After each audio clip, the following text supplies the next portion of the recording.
7th Dragon Ball. After loading in, I'll fly towards each city to see if any of the Dragon Balls spawn. If one or two did, I grab them and reload the chapter to check again.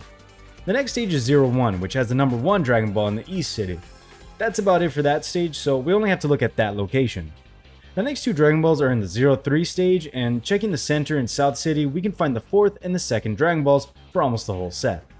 The final one is found in the 04 stage by checking East City, and once we have that, that's the whole set.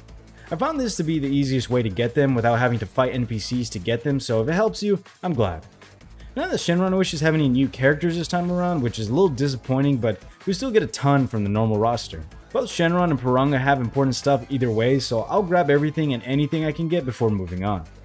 After that, that's really it for the story, but just to make it known, I do want to say that if I do happen to miss out on any information that's important or you might enjoy, I do apologize, and I'd love to go over anything I did miss or the more specifics on these games another time. With that though, we'll check out the next tournament area. For what's now called the Dragon Tournament, #NotMyTournament, we see a return of the Cell games along with one new area, the World Martial Arts Big Tournament. That's a mouthful to say, so I'm just going to call it the Big Tournament.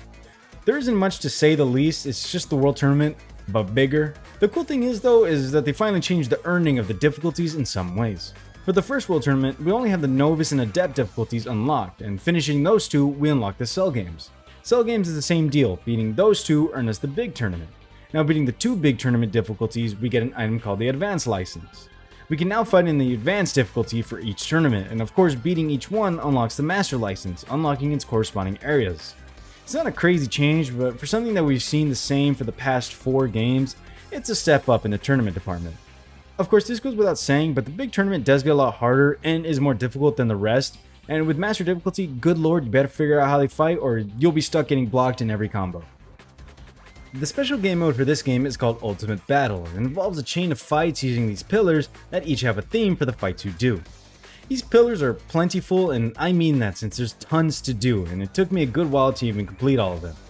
I won't say they aren't fun, but since I used Super Saiyan 4 Gogeta to clear most of this, yes, I'm a child, we've been over this, it wasn't the most exhilarating thing I've encountered here, and my mind after each one was kind of just, oh man, how many are there?